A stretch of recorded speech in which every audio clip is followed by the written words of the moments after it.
আসসালামু আলাইকুম। URI problem number 1018 banknote। এই প্রবলেমে আমাদের যেটা করতে হবে, প্রবলেম সেটটা আগে পড়ি। In this problem, you have to read an integer value and calculate the smallest possible number of banknotes in which the value may be decomposed। এই প্রবলেমে আমাদের একটা ইন্টিজার ভ্যালু ইনপুট নিতে হবে, এটাকে n বলছে।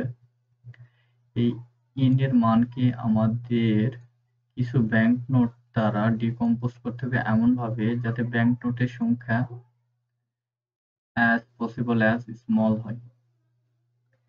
মানে সবচেয়ে কম সংখ্যক ব্যাংকনোট দ্বারা এটাকে আমাদের সাজাইতে হবে। তো পসিবল ব্যাংকনোট এখানে বলছে 100, 50, 20, 10, 5, 2 and 1। এই 7 ধরনের ব্যাংকনোট দ্বারাই আমাদের সাজাইতে হবে। এর বাইরে কোনো ব্যাংকনোট আমরা ইউজ করতে পারবো না। Print the read value and the list of banknotes. আমাদের আউটপুটে যে ইন্টিজার ভ্যালুটা আমরা ইনপুট নেব সেইটা আমাদের প্রথম লাইনে প্রিন্ট করতে হবে।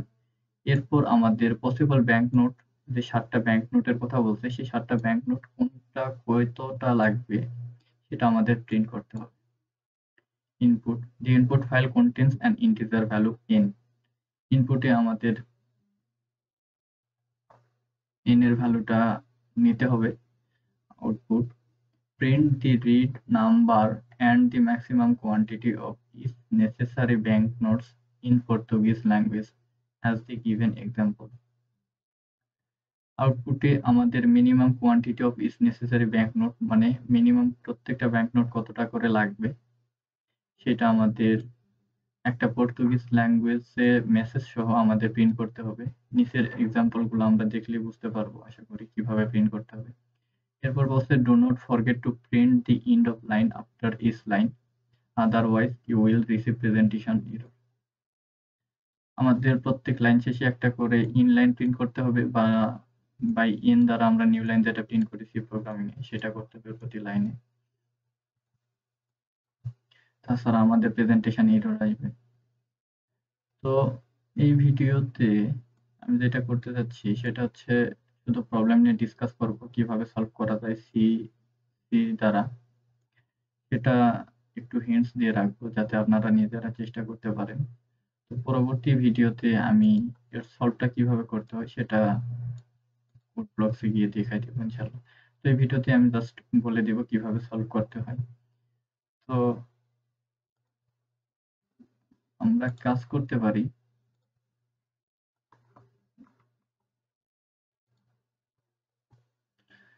আমাদের পসিবল ব্যাংকনোটের সংখ্যা মোট হচ্ছে 7টি। আমরা একটা ইন্টিজার ভ্যালু ইনপুট নিব, n এর মানটা ইনপুট নিব। এই n এর মানকে আমরা ব্যাংকনোটের সংখ্যা, যে সবচেয়ে বড় থেকে সবচেয়ে ছোট ব্যাংকনোটের দিকে আমরা আগাবো প্রতি ক্ষেত্রে। সবার প্রথমে 100 আছে, তারপরে 50, তারপরে হচ্ছে 20, তারপরে হচ্ছে 10, 5, 2 এবং সবার শেষে ব্যাংকনোট হচ্ছে 1। তো এই প্রবলেম সলভ করার ক্ষেত্রে সবার প্রথমে আমরা দেখব সবচেয়ে বড় ব্যাংকনোট কতটা লাগতেছে, তারপরে তার পরেরটা 50, তারপরে হচ্ছে 20, তারপরে হচ্ছে 10, 5, 2 এবং সবার শেষে 1 টাকার ব্যাংকনোট কত টাকা লাগতেছে বা কয়টা লাগতেছে সেটা আমরা হিসাব করব। তাহলে আমরা বড় থেকে ছোটর দিকে হিসাবে যাব। তো এই প্রবলেমটা সলভ করার জন্য আমরা প্রতি ক্ষেত্রে n এর মান সবার প্রথম টেস্ট কেসে আছে হচ্ছে 576। এই 576 কে আমরা পসিবল ব্যাংকনোটে সাজাবো। এইসব ব্যাংকনোট দ্বারা আমাদের এই 100 টাকা, 50 টাকা, 20 টাকা, এভাবে 10, 5, 2, 1 কোনটা কয়টা করে লাগতেছে ব্যাংকনোট সেটা আমরা হিসাব করব। তো এটা হিসাব করার জন্য আমরা সবার প্রথমে 576 কে 100 দ্বারা ভাগ করব। এক্ষেত্রে হবে কি, আমরা 576 কে 100 দ্বারা ভাগ করলে যদিও ভগ্নাংশ মান সহ একটা মান আসার কথা, কিন্তু আমরা জানি সি প্রোগ্রামিং এ হবে কি, ইন্টিজারকে যখন ইন্টিজার দ্বারা ভাগ করবো সেক্ষেত্রে একটা ইন্টিজার রিটার্ন করবে। সেহেতু আমরা এই 576 কে যদি 100 দ্বারা ভাগ করি, সবার প্রথমে 100 দ্বারা ভাগ করলে একটা ইন্টিজার রিটার্ন করবে, সেটা হচ্ছে কত, 5। 5 পয়েন্ট সামথিং হওয়ার কথা, কিন্তু আসবে হচ্ছে 5। এই 5টা আমরা 100 টাকার নোট ইউজ করতে পারি এই 576 কে সাজানোর জন্য।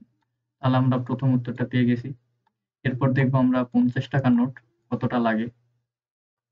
এখন খেয়াল করার বিষয় হচ্ছে আমরা 576 টাকার মধ্যে আমরা 500 টাকা সাজাই ফেলছি 100 টাকার নোট দিয়ে। তাহলে বাকি থাকতেছে কত? বাকি থাকতেছে 76 টাকা। 576 বিয়োগ 500, তাহলে আমাদের 76 টাকা সাজাইতে হচ্ছে। এই 76 টাকাকে আমরা এখন আবার পরের ধাপে 76 টাকাকে আমরা 50 দ্বারা ভাগ করব।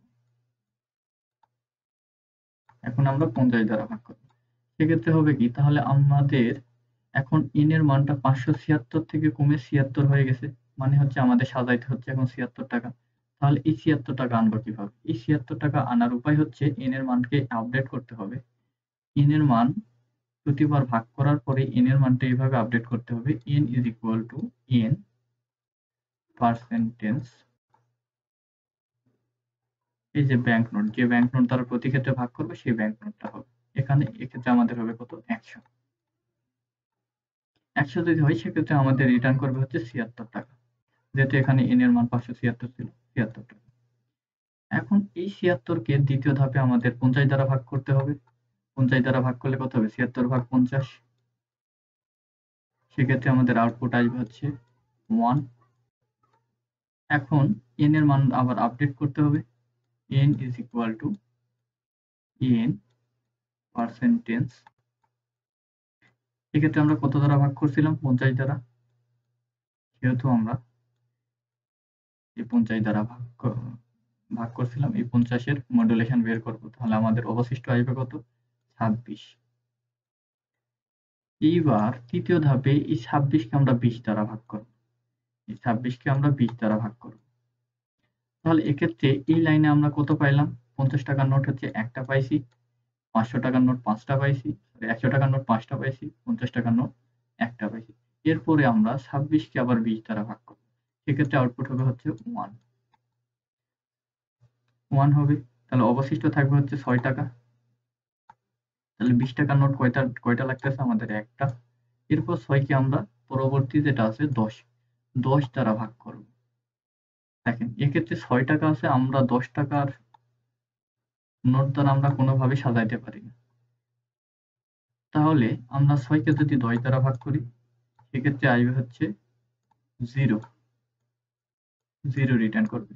তাহলে এই 10 টাকার নোটের সংখ্যা হবে হচ্ছে 0। এরপর এই 6 কে যদি আমরা মডুলাস করি 10 দ্বারা সেক্ষেত্রে আউটপুট 6 আসবে। এই 6 কে আবার পরবর্তী ধাপে আমরা 5 দ্বারা ভাগ করব। তারপরে পরবর্তী ধাপে আবার মডুলাস বের করে 2 দ্বারা ভাগ করব, তারপরে 1 দ্বারা ভাগ করব। এভাবেই আমরা প্রত্যেকটা পসিবল ব্যাংক নোটের সংখ্যা আমরা পেয়ে যাব। এরপর আমরা প্রতি ক্ষেত্রে কত ব্যাংক নোট পাইছি সেটা আমরা জাস্ট প্রিন্ট করে দিলে আউটপুট আমরা পেয়ে যাব। এখানে সবার প্রথমে আমাদের লক্ষণীয় বিষয় হচ্ছে সবার প্রথমে আমাদের n এর মানটা প্রথম লাইনে প্রিন্ট করতে হবে। তারপর 100 টাকার নোট কয়টা লাগতেছে সেটা প্রিন্ট করতে হবে। প্রিন্ট করার ক্ষেত্রে সবার প্রথমে সংখ্যাটা, তারপরে একটা স্পেস সহ, এখানে একটা স্পেস আছে, এই স্পেস সহ আমাদের এতটুকু জায়গাটা প্রিন্ট করে দিতে হবে। প্রতি ক্ষেত্রে আমাদের পরবর্তী ধাপে হচ্ছে 50, 20 টাকার নোট, 10 টাকার নোট, 5 টাকার নোট, এভাবে আমাদের প্রত্যেকটা নোট প্রিন্ট করতে হবে। তো এই প্রবলেমটা আপনারা নিজেরা চেষ্টা করেন। যদি না পারেন সেক্ষেত্রে আমি যে সলভ করছি সেটা পরবর্তী ভিডিওতে দিয়ে দিব ইনশাআল্লাহ।